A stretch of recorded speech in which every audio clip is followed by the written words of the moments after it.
SK하이닉스가 2분기 역대 최대인 13조 8천억 원 매출을 기록했다고 밝혔습니다. 다만 하반기에는 반도체 수요 둔화 탓에 실적이 둔화할 것이라고 내다봤습니다. LG에너지솔루션의 2분기 영업이익이 73% 급감했습니다. 글로벌 물류 대란 여파인데 하지만 하반기 고객사 신차 출시로 수주 잔고가 늘고 있다며 연매출 목표는 상향 조정했습니다. 은행권의 외환 이상거래 의심 규모가 우리은행과 신한은행만 4조 1천억 원에 이르고 은행권 전체로 보면 최대 7조 원에 달하는 것으로 조사됐습니다. 금감원은 관련 자료를 수사 당국에 전달하고 강경 대응을 예고했습니다. 하이트진로와 오비맥주가 때 아닌 파업 탓에 3년 만에 찾아온 여름 특수를 기대하기 어렵게 됐습니다. 물류기사와 공장 생산직 노동자들은 운송비와 임금을 올려달라며 강하게 맞서고 있습니다.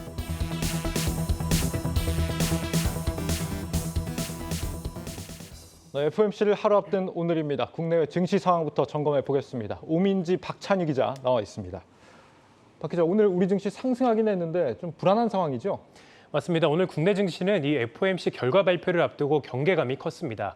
장중 내내 약세를 보이던 코스피 지수는 막판 반등하면서 강보합권을 마감했고요. 또 코스닥 지수는 기술주 선방에 힘입어서 0.73% 상승했습니다. 간밤 월마트를 비롯해서 미국 주요 기업들이 부진한 실적을 발표했고 전망치도 하향 조정하면서 이 투자 심리가 위축이 됐는데요. 장 마감 이후 알파벳과 마이크로소프트도 부진한 실적을 발표했지만 그리고 다행히 우려했던 것보다는 양호한 실적을 내놨다 이런 평가를 받으면서 기술주 상승을 이끌었습니다. 투자자별 매매 동향을 보면 양시장에서 개인은 홀로 2천억 원 넘게 사들였습니다. 이런 가운데 FOMC 결과 발표를 앞두고 달러 인덱스가 107선까지 오르면서 원달러율은 다시 1,310원을 넘겼습니다. 네, 연준이 이번 금리 인상 이후에도 매파적인 기조를 계속 이어갈 거다 이런 전망 때문에 계속해서 달러 강세가 유발되고 있는 상황으로 보입니다. 오 기자, 이번에 연준이 금리를 얼마나 올릴지 사실 굳이 따져보지 않아도 아는 상황 아닙니까? 네, 역시 유력 전망은 75bp 인상이겠습니다. 예. 이 시카고 상품거래소 패드워치에 따르면 금리 선물 시장 전문가 75%가 연준이 이번에 75bp를 인상할 것이다 이렇게 예측을 했는데요. 나머지 25% 100bp 인상도 가능하다 이렇게 전망했습니다. 6월의 물가지수도 여전히 높게 나오지 않았습니까? 이런 가운데 이번 FOMC도 자이언트 스텝이냐 울트라 스텝이냐 이 두 가지 시나리오로 추려지고 있다 이렇게 볼 수 있겠습니다. 이 100bp 전망이 여전히 25%나 된다는 점, 이게 유가가 지금 100달러 아래로 내려왔는데도 불구하고 금리의 방향성은 여전히 위로 향해 있다는 걸 알 수 있는 부분입니다. 이번 금리 결정 이후에 미 증시는 어떻게 흘러갈까요? 일단 지금 미국 증시의 변동성은요, 과거 금융위기 상황과 유사하게 굉장히 높아져 있는 상황입니다. 제가 그래프를 하나 준비해 봤는데요. 미국 국채 가격 변동성을 나타내는 MOVE 지수 그래프입니다. 그래프를 보시면 2008년 금융위기와 팬데믹 당시처럼 변동성이 굉장히 높은 수준을 보이고 있는데요. 40년 만에 인플레이션, 또 경기 침체 우려감이 크지 않습니까? 그러면서 이 지난해 말부터 최근까지 FOMC 발표 이후에도 변동성이 확대되는 모습 보여주고 있습니다. 최근 FOMC 전후로 금리에 민감한 성장주 위주로 구성된 이 나스닥 지수 추이 정리해봤는데요. FOMC를 전후로 해서 5일 중에 FOMC 당일에는 불확실성이 해소되면서 일시적으로 고점을 기록하는 경우가 많았습니다. 네. 하지만 이내 이틀 동안 다시 상승분을 내어주는 모습이 보이고 있습니다. 따라서 FOMC 이후에도 연준은 향후 데이터에 따라 금리 인상 속도를 조절할 수 있다. 이렇게 말하는 만큼 이 불확실성이 다소 해소되지 못하고 있다. 이렇게 볼 수 있는 부분입니다. 특히 이번 FOMC는 기업들의 실적 발표, 또 그리고 2분기 미국의 GDP 성장률이 함께 발표되는 시기이기 때문에 변동성이 더 커질 수 있다. 이렇게 볼 수 있죠. 네, 지금 경기 침체가 왔냐 안 왔냐 이걸 놓고 좀 의견들이 분분하던데 이번에 발표되는 GDP는 어쨌거나 과거 데이터인 거고 거기에 더해서 지금 이달에 75bp 인상을 하게 될 경우에는 경기에 미치는 충격 적지 않다 이렇게 보여집니다. 사실 지금 경기를 우려해야 되는 건 미국보다도 신흥국이거든요. 지금 스리랑카, 방글라데시 이런 나라들은 지금 IMF에 구제 금융을 신청할 정도까지 왔다 이렇게 볼 수 있는데 우리 시장은 그렇다면 괜찮으냐? 이 부분에 대해서 지금 박 기자 또 시장 시나리오 분석해봤죠. 맞습니다. 제가 이 취재해본 결과 증권사들은 모두 자이언트 스텝의 뜻을 모았습니다. 키움증권은 75bp 인상 이후 추가적인 자이언트 스텝은 없을 것이다 라고 전망을 했는데요. 이에 따라 인플레이션과 미국의 고강도 긴축에 대한 지나친 우려가 안정되면서 이 소위 베어마켓이라고 부를 수 있는 큰 반등이 나올 것이라는 분석입니다.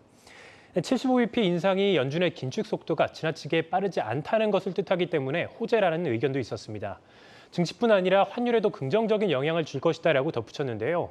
원달러 환율의 상승세가 제한이 되거나 안정되면서 외국인의 자금 이탈을 막을 수 있다라는 설명입니다.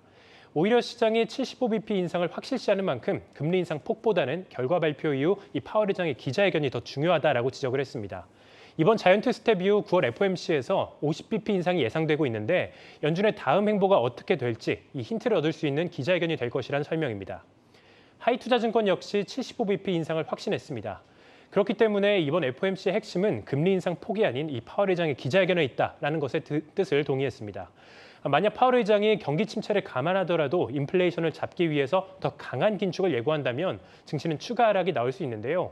다만 국제유가 안정 등을 이유로 인플레이션 우려가 축소됐다라고 말을 한다면 반등할 가능성이 높습니다. 파월 의장 발언을 좀 주목해서 봐라 이런 얘기고 네. 지금 그렇다면 100bp 인상하게 될 경우에는 어떤 일이 벌어지게 될까요?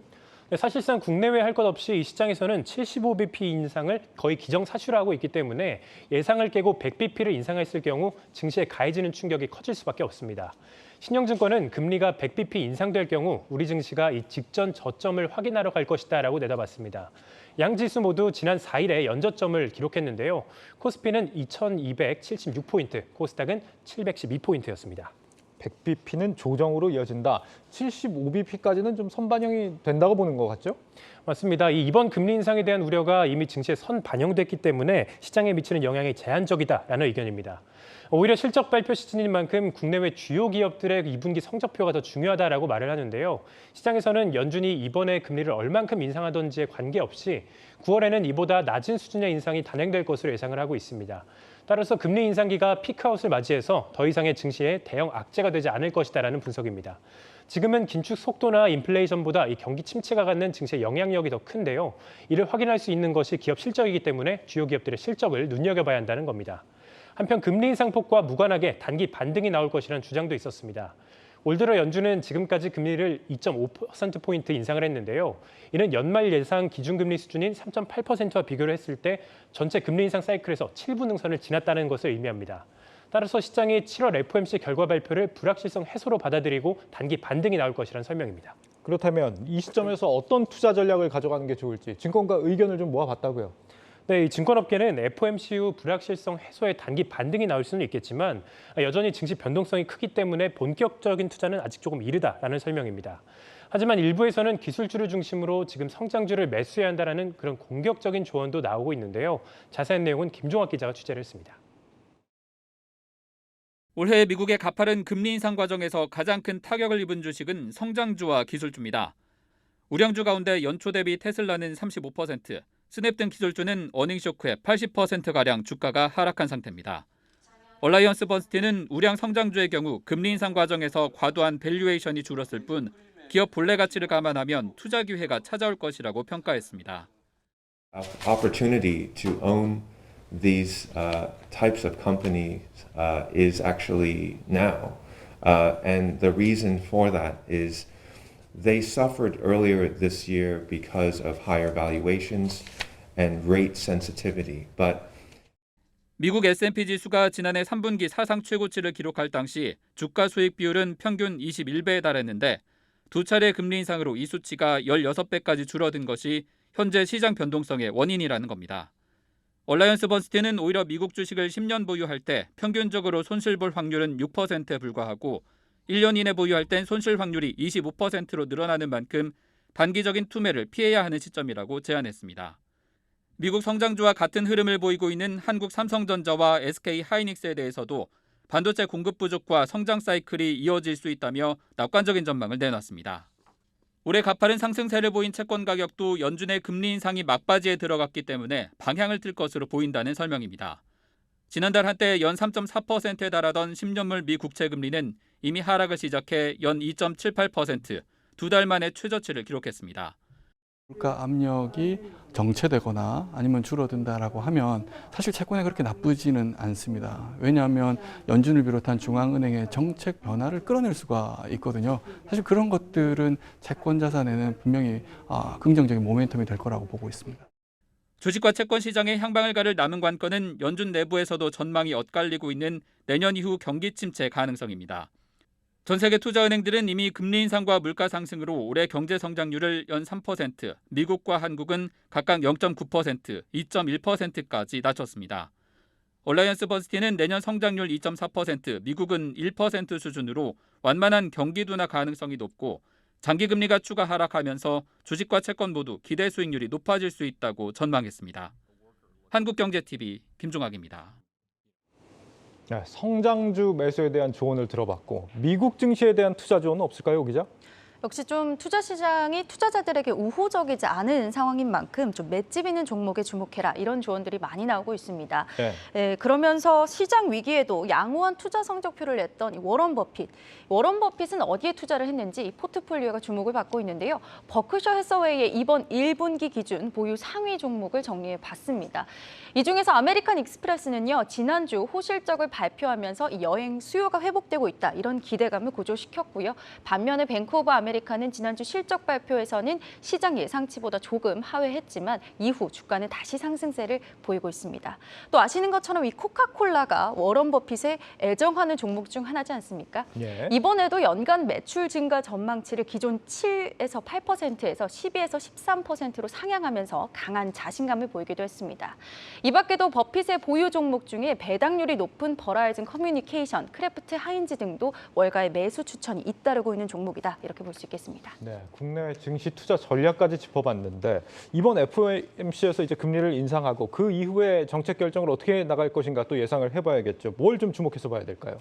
일단 이번 7월 FOMC 이후에는요. 9월에 FOMC 회의가 예정돼 있지 않습니까? 예. 그 전까지 물가 지표가 2번 더 발표가 될 예정입니다. 이 파월 의장이 인플레이션이 줄어들고 있다는 걸 확실히 좀 볼 수 있는 증거가 보고 싶다라고 이야기한 만큼 이 월별 물가 지표 하락을 확인하려고 할 겁니다.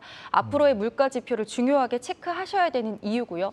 또 하나의 이유는 또 연준의 성향도 참고해 볼 만한 포인트인데요. 블룸버그에 따르면 올해 투표권을 가지고 있는 이 연준 위원들, 이 위원들의 성향도 다소 매파적인 경향을 보이고 있습니다. 표를 보시면 가운데가 이 중도 성향을 보이고 있는 인사들이고요. 양 옆으로 각각 매파 또 그리고 비둘기파로 나뉩니다. 올해와 내년이 다르네요. 네, 그렇습니다. 이 위쪽에 위치한 인사들은 중도 성향이 좀 강한 모습을 보이고요. 22년 투표권 보유 인사들은 상대적으로 이 매파 성향에 치우쳐져 있는 모습. 또 반면에 23년은 좀 비둘기파 성향에 가깝습니다. 이렇게 연준 인사들의 성향을 좀 참고해 보더라도 올해 말까지는 미국 증시 상황에 대해서는 긴장감을 늦추기 어려운 상황이다. 이렇게 보실 수 있겠습니다. 모건 스탠리에서도요. 이 연준이 9월에는 좀 더 매파적으로 기울 수 있다. 인플레이션의 전개를 보고만 있지는 않을 것이다. 이렇게 말했습니다. 그 어느 때보다 파월 의장의 경기 인식 또 인플레이션에 대한 대응 수위가 중요한 부분이기 때문에 이 기자회견 앞서 보신 것처럼 중요하겠는데요. 이 한국경제TV에서 내일 새벽 3시 15분부터 이 파월 의장의 기자회견을 유튜브로 통역해서 생중계해 드릴 예정이니까 투자에 참고해 보시면 좋겠습니다. 네, 깨알 홍보까지 네. 잘 해줬습니다. 그래서 지금 내년부터 다시 금리를 인하할 거다. 이런 전망들도 일부 나오는 것 같은데 전쟁은 단기 안에 끝날지 어떨지 모르겠습니다만 사실 미국과 러시아의 이 갈등 자체가 단기에 끝날지는 좀 미지수기 때문에 과연 물가가 이 금리를 충분히 다시 내릴 수 있을 만큼 충분히 안정이 될 것이냐 이 부분을 좀 살펴봐야겠습니다. 네, 오민지 박찬희 기자였습니다.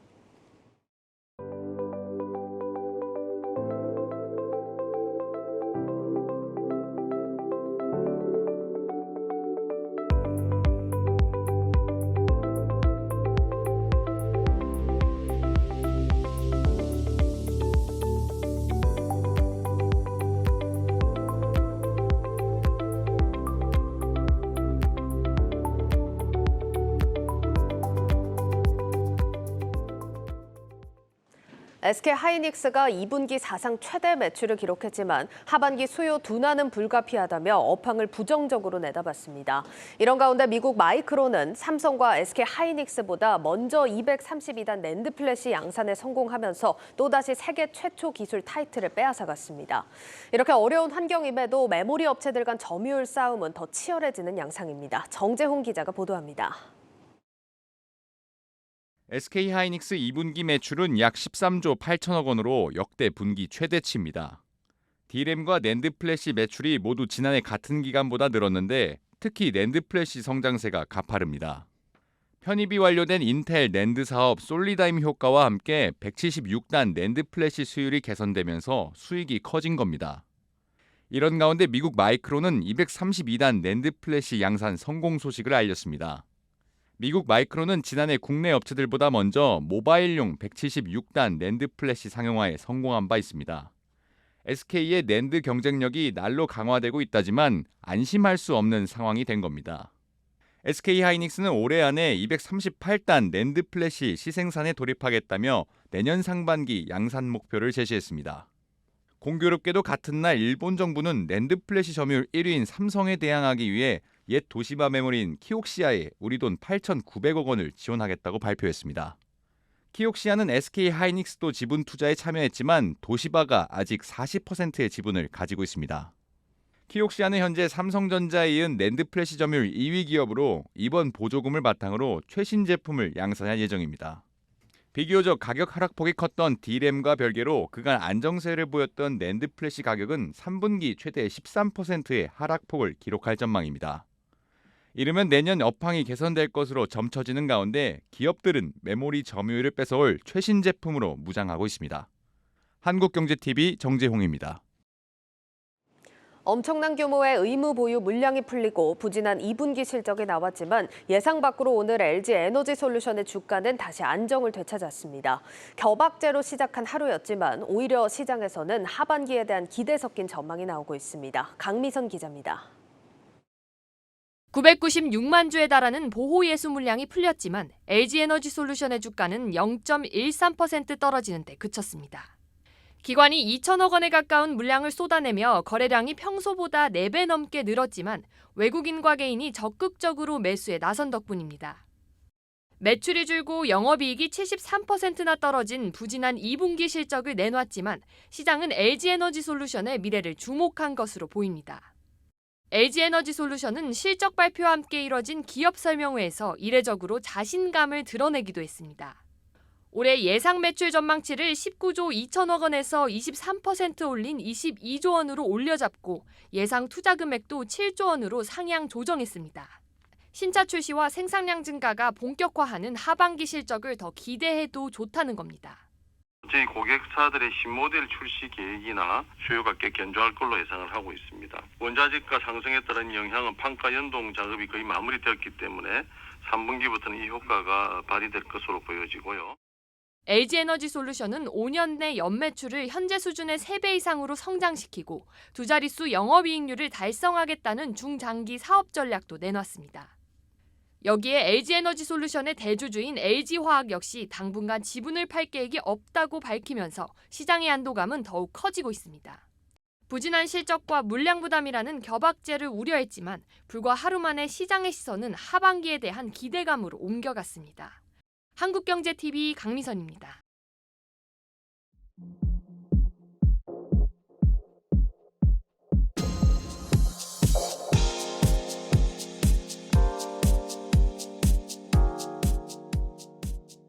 금융당국이 시중은행들의 수상한 외환 거래에 대한 중간조사 결과를 공개했습니다. 우리은행과 신한은행에서만 무려 4조 원이 넘는 의심 거래 정황이 적발됐습니다. 김보미 기자 나와 있습니다. 김 기자, 4조 원이면 당초 나왔던 금액보다 더 많아진 거 아닙니까? 네, 맞습니다. 금감원이 현재까지 확인한 이상 거래 규모는 4조 1천억 원입니다. 네. 이 우리은행과 신한은행이 처음 보고한 것보다는 한 1조 6천억 원가량 더 늘어난 건데요. 이상 거래가 이뤄진 것으로 의심되는 지점이 추가로 더 발견이 됐던 겁니다. 네. 앞서 금감원은 이달 초에 우리은행과 그리고 또 신한은행의 몇몇 지점에서 이 비정상적인 외환 거래가 상당 기간 이뤄진 사실을 보고를 받고 검사에 나섰습니다. 네. 문제가 있는 거래다 이게 아니라 일단 수상한 거래로 의심이 되는 거래다 이겁니다. 이게 네. 지금 4조 원이다 이런 건데 네. 여기서 수상하다는 게 정확히 어떤 부분입니까? 일단 좀 자료 화면을 준비를 했는데 같이 보시면서 좀 설명을 드려야 될 것 같습니다. 예. 대다수의 거래가 이제 다음과 같은 이 흐름으로 좀 진행이 됐는데요. 우선 국내 가상자산 거래소에서 이 개인이나 혹은 또 법인 계좌로 원화가 송금이 됩니다. 그러고 나서 다시 이 돈은 이 기금속 쪽 수입업체나 화장품 수입업체 등과 같은 이 무역 법인 계좌로 좀 이체가 되고요. 최종적으로 이 돈은 은행을 통해서 이 수입 대금을 지급하려고 한다라는 등의 명목으로 해서 이 뭐 달러 형태로 홍콩이나 일본, 미국, 중국 등에 있는 이 해외 법인 계좌로 빠져나갔습니다. 예. 이 문제는 거래 과정 중간에 껴있는 이 무역 법인들의 대표가 알고 보니까 뭐 동일인인 경우도 좀 있었고요. 또 친인척 같은 특수 관계인인 경우도 있었다라는 겁니다.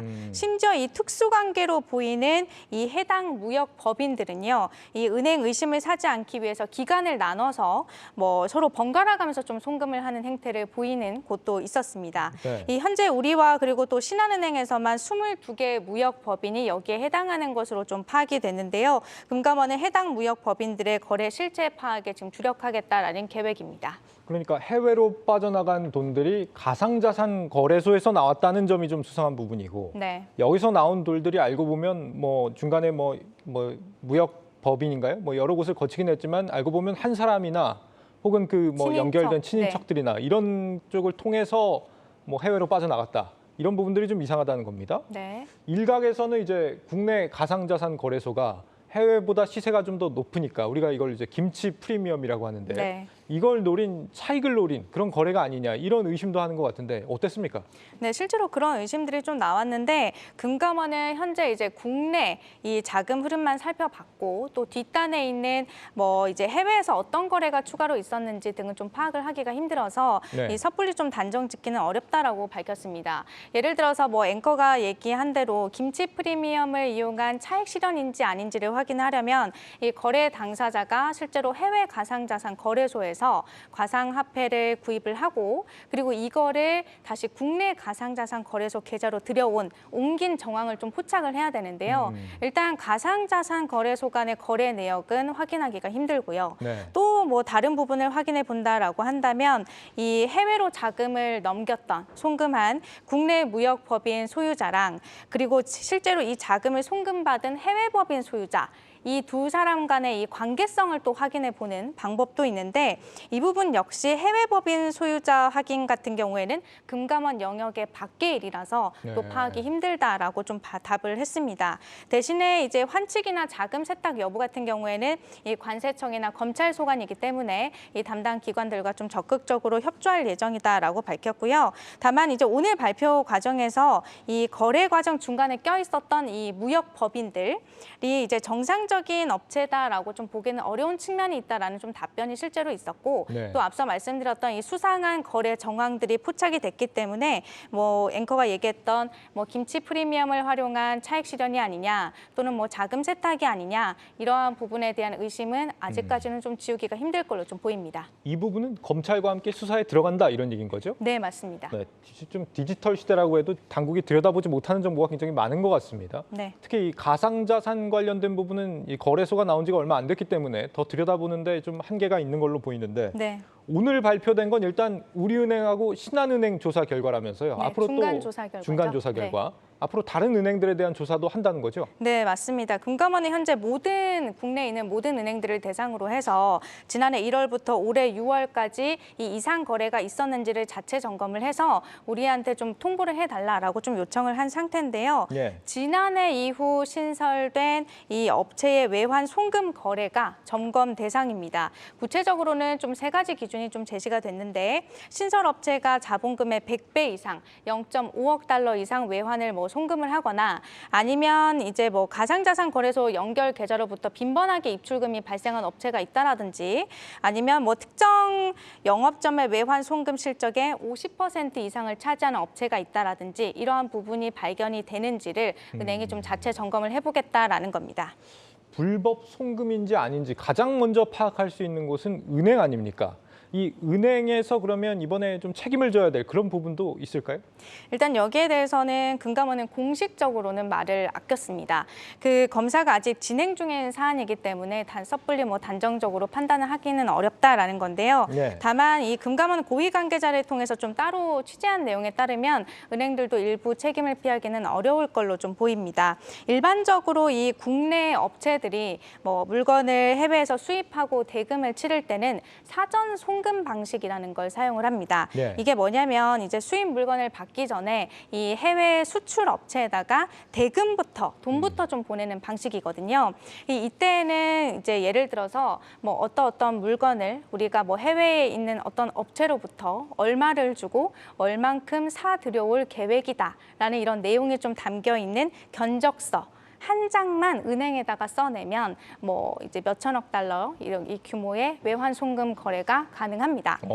그런데 이제 금감원 고위 관계자는 바로 이 부분을 이제 문제로 좀 지적을 했는데요. 네. 관행적으로 이뤄져 왔던 이러한 어떤 뭐 거래 방식에 허점이 있었던 것 아니냐. 그리고 또 하나는 이렇게 거액의 외환이 뭐 송금이 됐다라고 한다면 비록 은행들의 뭐 의무는 아니지만 은행들이 자체적으로라도 실제로 뭐 물건을 지급받았는지 이런 걸 확인할 수 있는 뭐 통관 확인 서류 이런 것 등을 사후적으로라도 확보를 해서 확인을 했어야 되는 것 아니냐라는 점을 좀 꼬집었습니다. 예. 그리고 또 이번 중간 조사 과정에서 뭐 우리은행과 그리고 신한은행이 당초 파악하고 있던 이 이상 거래 규모보다 훨씬 더 많은 규모가 좀 이제 추가로 파악이 됐죠.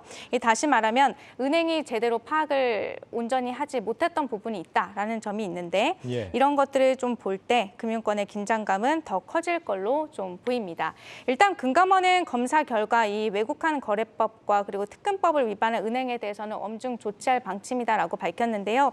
금감원은 다음 달 5일 이후로 해서 이 검사를 마무리한다는 계획입니다. 외국환 거래법과 특근법 이런 법들이 실제로 있다는 얘기는 그러니까 은행의 자금 세탁 같은 걸 막기 위한 장치 같은 게 이미 존재한다 이런 얘기네요. 네. 이걸 안 지켜서 실제로 은행이 처벌받은 그런 사례도 있습니까? 있습니다. 지난해 5월 하나은행이 외국환 거래법 위반으로 해서 이 금감원으로부터 과징금 5천만 원이랑 그리고 해당 지점의 일부 영업을 4개월간 정지받은 사례가 있습니다. 예. 당시 규모가 이제 7개 지점에서 총 3,200억 원. 지금 현재 우리은행과 신한은행에서 발생했던 것보다는 좀 적은 규모였는데요. 은행 지점의 일부 업무가 정지되는 중징계는 처음 있는 일이었습니다. 네, 이거 뭐 신종 범죄라서 못 잡은 건지 아니면 시스템은 충분히 갖춰져 있는데 제대로 점검을 못한 인재인 건지 좀 잘 따져봐야겠습니다. 김보미 기자였습니다.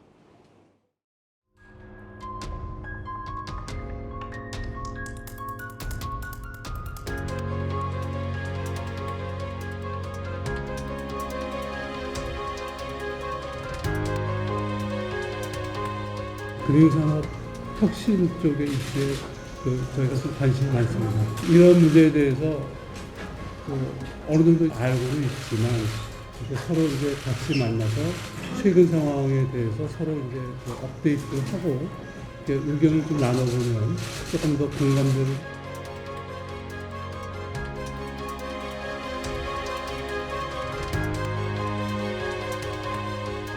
상대적으로 다들 어렵지만 취약계층 어려운 분들이 더 어렵기 때문에 그래도 이제 이분들이 이제 어려움을 어떻게 잘 극복할 수 있을지 지원하는 이슈에 저희가 좀 관심이 있고.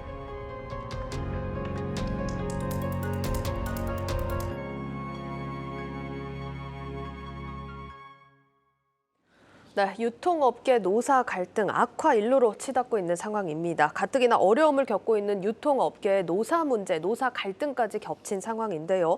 불법 시위도 잇따르고 있지만 지금 정부는 노사 문제로 탓을 돌리면서 사실상 방관을 하고 있습니다. 이렇게 사태 해결 기미가 보이지 않는 상황인데 관련 내용 유통산업부 유호성 기자와 함께 짚어보도록 하겠습니다. 유 기자, 이게 파업 문제로 지금 갈등이 좀 고조되고 있는 현장 직접 다녀오셨다고요? 네, 제가 오늘 다녀온 곳은 하이트진로 이천 공장입니다. 예. 운임 인상을 둘러싸고 이 민주노총 화물연대 소속 화물차주들이 지난 6월부터 지금까지 2달 동안 공장 도로 앞을 점유해 시위를 벌이고 있는 현장이고요. 예. 파업 화물 차주들은 다른 차량이 공장에 접근하지 못하도록 예. 공장 앞에 일렬로 차를 대놓는가 하면 이 불법 주정차 단속을 피하기 위해 일부러 느리게 운전하는 등 일반 차량의 정상적인 주행을 방해하기도 했습니다. 오늘 현장에서는 직접적인 마찰은 없었지만 물건을 싣고 나가는 다른 화물 차주들을 향해 욕설이 오가기도 하고 하고 불법을 직접 적발하겠다며 과적 단속까지 자체 실시하는 과정에서 예. 물리적인 마찰이 빚어진 적도 있습니다. 점거 시위가 2달간 지속되다 보니 시위가 한창 심할 때는 출고율이 30%대로 떨어지기도 했고 지난 주말 이틀 동안은 대규모 시위로 아예 공장문을 닫기까지 했습니다. 예. 지금은 정상 출고율을 거의 회복한 상태이기는 하지만 이 부족한 출고율을 끌어올리기 위해서 야간까지 작업이 이루어지고 있는 실정입니다. 회사 측의 피해는 말할 것도 없고요. 예. 노조에 속하지 않은 일반 화물 차주들도 업무 시간이 늘어나고 수입이 줄어들고 있다면서 피해를 호소하고 있는 실정입니다. 직접 이야기를 한번 들어보시죠. 근데 이건 뭐 해도 너무한 거죠. 저희도 돈을 벌려 배운 거고 저희들은 회사에서 불러서 온 입장인데 저희들 저렇게 맞고 저희들한테 욕을 하고 저희들한테 모래를 던지고 계란을 던지고 저 행위는 아니라는 거죠. 그들이 뭐 파업을 하는 건 좋아요. 근데 공장 내부 직원들이나 국민 공감대를 얻어야 되는데 전혀 그런 걸 못 얻고 있잖아요, 지금. 예, 지금 생각보다 좀 격한 움직임들이 나오고 있는 상황 직접 또 확인을 해보셨는데 이게 노사 갈등이 넉 달째 지금 지속이 되고 있는 상황입니다. 합의점은 좀 찾았습니까, 그럼? 이 노조 측 요구를 먼저 좀 살펴보면은 예. 운임비를 30% 인상해달라, 공병 운임 인상, 공회전 비용 지급, 차량 광고비 월 50만 원 인상, 그리고 세차비 지급 이런 것들을 좀 요구하고 있고요. 예. 골자를 보면은 지금보다 더 많은 임금을 좀 보장을 해달라, 이런 내용인 것 같습니다. 하지만 이 문제는 이들의 이 같은 요구에 대해서 하이트 진로가 직접적인 연관성이 없다는 점입니다. 이 노사 문제에 개입했다가는 자칫 불법을 저지를 수도 있다는 말이고요. 알겠습니다. 근데 노조가 지금 하이트 진로 공장 앞에서 시위를 하는데 하이트 진로가 직접적인 연관성이 없다. 이거는 무슨 상황입니까? 네, 그 부분이 조금 의아해 하실 수도 있는데요. 예. 이 하이트 진로 앞에서 시위를 하는 화물 차주들은 정확히 말하면 이 하이트 진로와 운송 계약을 맺은 수양물류 소속 직원들입니다. 예. 이 법적으로 따지면 임금 협상은 수양물류와 해야 하는 것이 맞는 겁니다. 현행 하도급법을 보면 원청업체가 하청업체의 협의 과정에 개입하는 것이 불법이기 때문인데요. 예. 그런데도 이들은 하이트 진로가 원청업체니까 이 수양물류 측에 압력을 넣어서 자신들의 요구사항을 좀 들어줄 수 있도록 영향력을 행사하라며 이 같은 쟁의 행위를 하고 있는 겁니다. 하이트 진로가 원청업체로서의 책임은 다하겠지만 이들과 직접 협상에 나서거나 개입은 할 수 없다는 입장을 밝히는 배경이기도 합니다. 때문에 하이트 진로는 불법적인 시위에 대해서 적극적인 대응을 정부 측에다가 요청을 하고 있기는 하지만 예. 정부는 이를 노사 문제로 돌리면서 개입을 하고 있지는 않은 상황입니다. 알겠습니다. 이렇게 상황 좀 짚어봤는데 요즘 특히나 사실 유통업계에서 이런 사안들 많이 또 발생이 하고 있습니다. 쟁의 행위나 파업이 벌어지고 있는 현장도 많고 좀 빈번한 사례들이 많죠, 요즘. 그렇죠. 아무래도 이 유통업계 요즘 그 파업으로 인해서 노사 갈등으로 인해서 몸살을 앓고 있는 곳이 한두 곳이 아닙니다. 예. 같은 주류 업계인 오비맥주도 그쵸. 임금 협상이 난항을 겪자 이 경기도 이천과 광주 공장을 중심으로 이 다음 달 1일부터 파업에 돌입하겠다 이렇게 결정이 된 상태고요. 예. 이 주류 업계만 또 파업의 몸살을 앓고 있는 것은 아닌데요. 이 파리바게트로 잘 알려진 SPC는 제빵 기사들이 사회적 합의를 제대로 이행하라면서 이 반년 이상 본사 앞을 점거하고 또 매달 수차례씩 대규모 집회를 이어가고 있습니다. 이 쿠팡도 쿠팡 물류센터 노동자들이 이 폭염 대책 마련과 유급 휴게 시간 보장 등을 이유로 본사 로비를 한 달간 점거하기도 했습니다. 지금은 이 본사 점거 농성은 좀 풀린 상태지만 이 같은 노조의 행태를 두고 좀 도를 넘었다는 지적이 나오고 있는 상황이기도 합니다. 당연히 원만한 협상이 좀 이루어지면 좋겠지만 갈등이 워낙 첨예해서 서로 간의 이견을 좀 좁히기는 어려운 상황인 것이 사실이고요. 예. 또 정권이 또 최근에도 바뀌지 않았습니까? 그렇죠. 이러다 보니 노조가 협상력을 키우기 위해서 좀 무리한 요구를 하고 있는 것이 아니냐라는 분석도 좀 나오고 있는 상황입니다. 알겠습니다. 자, 그런데 지금 사실 경제적인 상황이 그렇게 녹록치가 않은 상황인데 경제적인 손실도 사실 무시할 수는 없는 사안일 것 같습니다. 피해는 어느 정도나 될까요? 이 파업이 발생하게 되면 그만큼 생산이나 영업 활동에 차질이 생기면서 기회 비용이 발생하게 되고 예. 또 임금이 높아져서 노동 수요나 자본 수요 또 생산 등이 연달아 줄어드는 이 파급 효과가 발생하게 됩니다. 이 실제로 노조 활동이 이 국가 경제력에 영향을 미친다는 분석도 좀 나왔는데요. 예. 이 한 조사에 따르면 2010년부터 2019년까지 10년간 노조 조직률은 28% 증가했고 파업 발생 건수도 114% 늘어난 것으로 나타났는데 이에 따라 일자리는 연평균 17만 개, 실질 GDP는 10조 원 가량 감소한 것으로 분석됐습니다. 또 비용이 증가하다 보면 기업들은 손실을 메꾸기 위해서 아무래도 이 소비자 가격에 전가할 수도 있지 않겠습니까? 그렇죠. 이러다 보면은 지금 물가 상승 요인을 좀 자극해서 현재 이루어지고 있는 이 고물가 시대가 계속해서 고착화될 우려도 좀 나오고 있는 상황입니다. 예. 피해가 눈덩이처럼 불어나고 있다 보니까 기업들은 정부가 공권력을 투입해서라도 조속히 좀 사태 해결을 해달라고 좀 촉구를 하고 있는 상태이고요. 윤석열 대통령은 파업 주체들을 향해서 법과 원칙을 강조하겠다고 했지만 아직까지 이들에 대해 뚜렷한 책임을 묻고 있지는 않은 상태입니다. 익명을 요청한 업계 관계자는 정부나 기업과의 기싸움에서 밀리지 않겠다는 노동계의 분위기가 강하다면서 이 법의 테두리를 벗어난 행태에 대해선 엄정한 책임을 물어야 한다라고 호소하기도 했습니다. 예, 잘 들었습니다. 유통산업부 유호성 기자였습니다.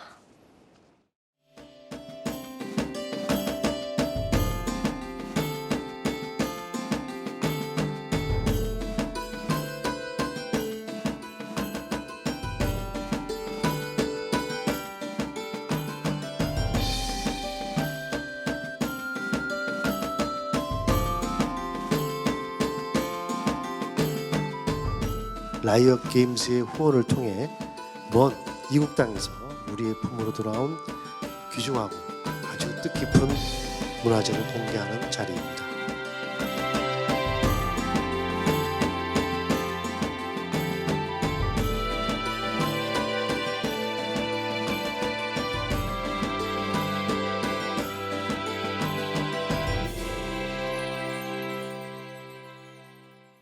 코로나 신규 확진자가 석 달 만에 다시 10만 명을 돌파하자 정부가 자율적 거리두기 방안을 발표했습니다. 이 사실상 국민에게 책임을 떠넘기는 수준인데다 치료비까지 줄이면서 비판의 목소리가 높습니다. 박승원 기자의 보도입니다. 새 방역 지침의 핵심은 국민 개개인의 참여를 기반으로 한 자율방역입니다. 코로나19 신규 확진자 수가 석 달 만에 다시 10만 명을 돌파하는 등 확산세가 이어지고 있지만 국민 스스로 방역에 책임을 지라는 겁니다. 백신과 치료제를 보유한 만큼 사회적 거리두기가 불가피했던 과거의 유행 상황과는 달라 확진자 수에만 매달리지 않겠다는 것으로 풀이됩니다. 현재 전파력이 높은 BA.5 변이의 유행이 지속되고 있지만 질병 특성이나 대응 역량 등 방역 여건이 달라졌습니다. 중단 없는 일상 회복 속 방역 기조를 이어가고자 합니다.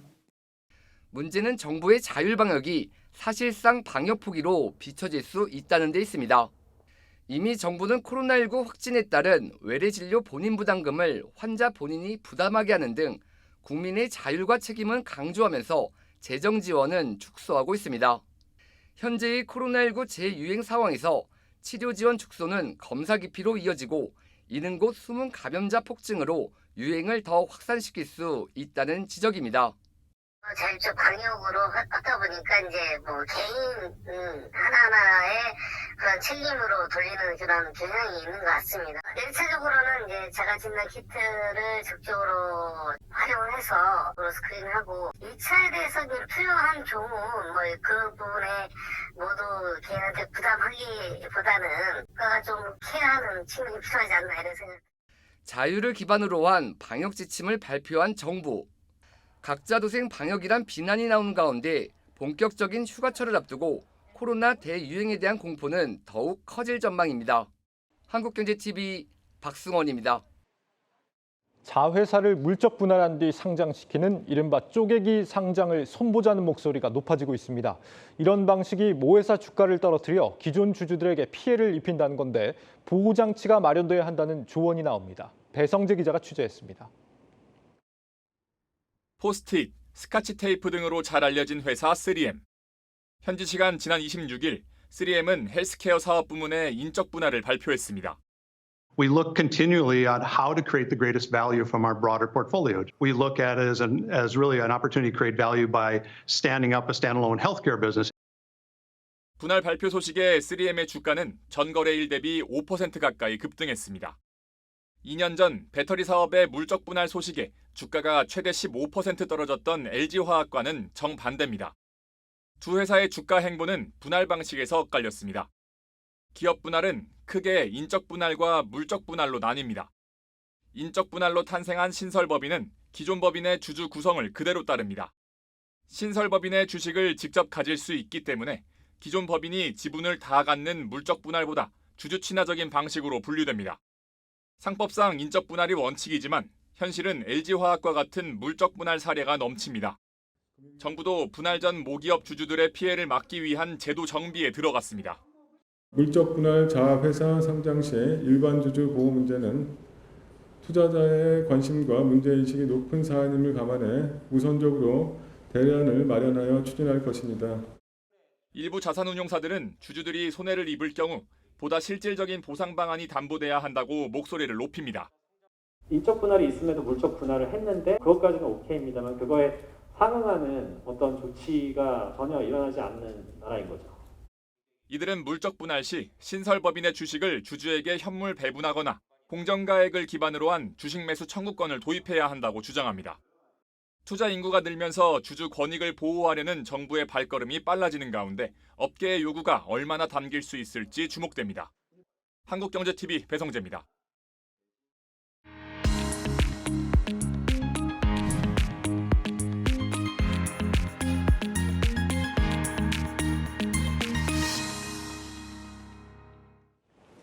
카카오뱅크가 오늘 출범 5주년을 맞았습니다. 그런데 시장의 평가가 좀 탐탁치 않습니다. 카카오뱅크 현재 상황과 풀어내야 할 과제들에 대해서 정호진 기자와 함께 이야기 나눠보도록 하겠습니다.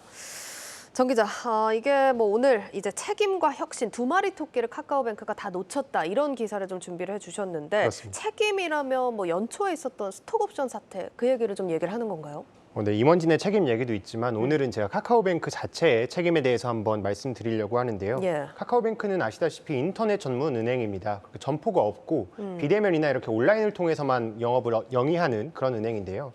그럼 혹시 앵커는 기존 은행들이 버젓이 있는데 금융당국이 왜 인터넷 은행을 내줬을까? 혹시 알고 계십니까? 사실 소비자들이 이제 은행에 직접 가서 업무를 보는 일이 많이 줄지 않았습니까? 그 배경도 있겠죠. 그렇습니다. 그 얘기도 맞습니다. 아무래도 금융소비자들이 직접 은행을 가서 은행 업무를 보는 경우는 많이 줄었잖아요. 예. 실제로도 은행 점포 수도 5년 전에 비해서 1,000개 넘게 줄었습니다. 그리고 금융사들도 계속해서 은행 점포를 줄이고 있는 추세이기도 하고요. 상황이 이렇다 보니까 비대면으로 다양한 서비스를 제공하고 또 은행 점포가 필요 없으니까 유지 비용이 상대적으로 적잖아요. 예. 이 부분들을 금융소비자들에게 혜택으로 돌려준다 이런 취지에서 이제 인터넷 은행이 나온 건데요. 근데 이 인터넷 은행이 만들어진 이유로 한 가지가 더 있습니다. 뭐 책임과 관련된 이야기일 것 같은데 어떤 이야기일까요? 그렇습니다. 금융당국에서는 인터넷 은행이 중금리 대출 시장에 공급을 확대해달라 이렇게 주문하고 있습니다. 예. 이전까지는 국내 차주들, 그러니까 돈을 빌리려는 사람들이 신용점수랑 대출 금리를 그래프로 한번 표현해 보면은 이 중신용자들을 대상으로 하는 영역이 비어 있었습니다. 사진으로 보시는 것처럼 이렇게 공백이 있었는데요. 예. 이 공백을 이제 인터넷 은행이 채워주길 기대했던 겁니다. 근데 막상 카카오뱅크한테 승인을 해줬더니 이 중금리 대출을 막상 많이 내주지도 않고 예. 또 중저신용자들을 대상으로도 대출의 비중이 적었던 겁니다. 이게 바로 카카오뱅크가 놓친 첫 번째 토끼, 제가 책임으로 잡아봤습니다. 근데 이게 얼마나 비중이 적길래 놓쳤다라고 표현을 하는 겁니까?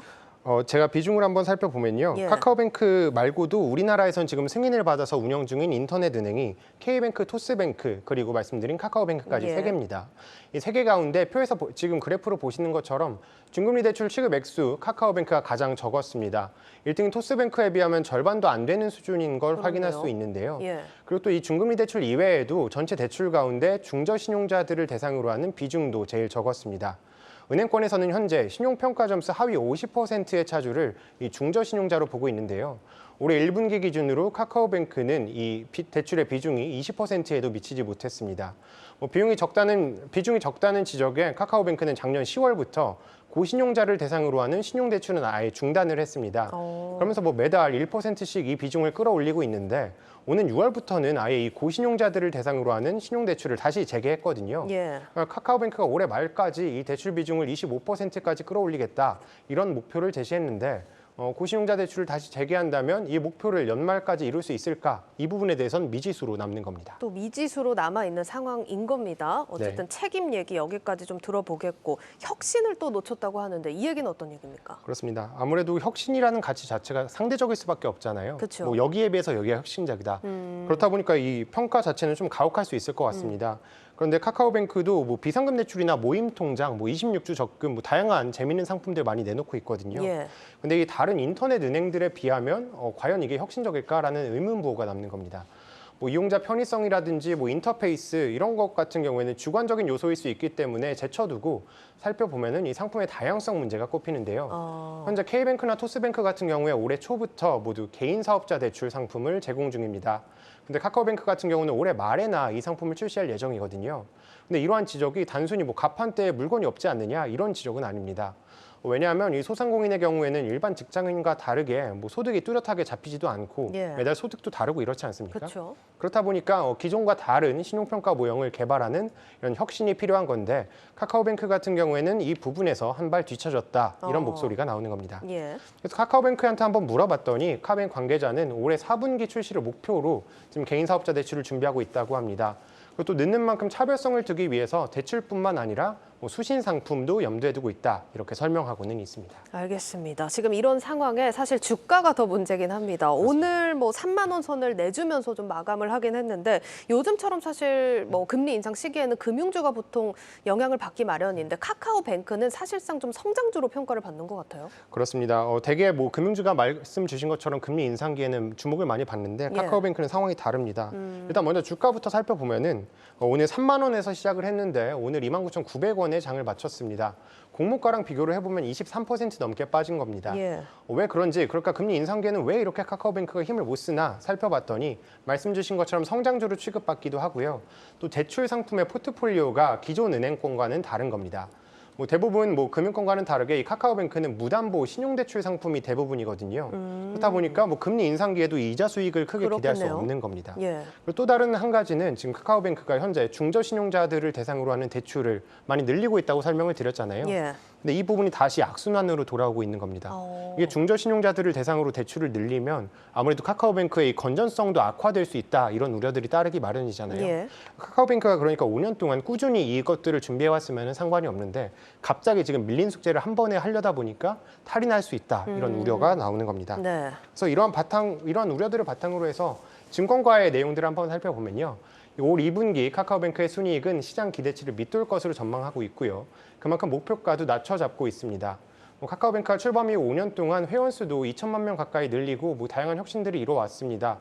하지만 숙제는 많이 남아있다는 점은 참고하셔야겠습니다. 알겠습니다. 자, 증권가에서는 여전히 공모가보다 낮은 목표가를 제시하고 있는 상황이고 장기 전망을 보더라도 부정적인 의견이 대다수라는 점 좀 참고를 하셔야겠습니다. 여기까지 듣겠습니다. 정호진 기자였습니다.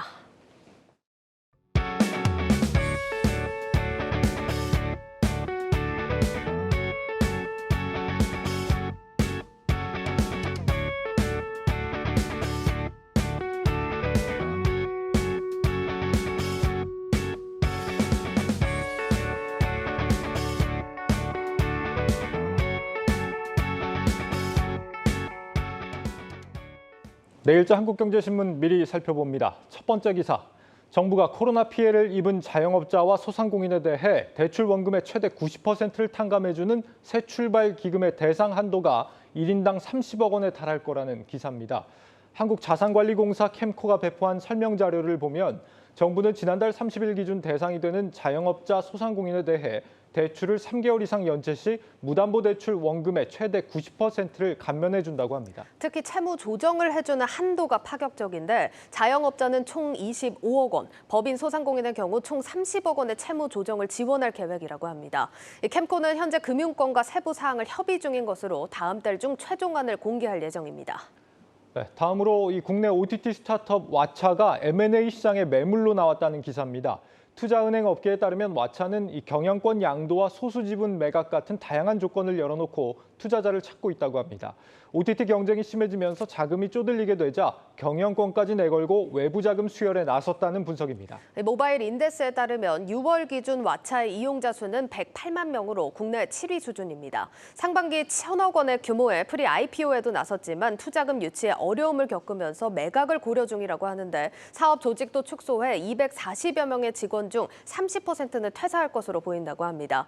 왓챠의 기업 가치 3천억 원 수준으로 OTT 업체나 게임사들이 투자 후보로 거론되고 있다는 소식까지 전해드리겠습니다. 뉴스플러스를 마치겠습니다. 여러분 고맙습니다.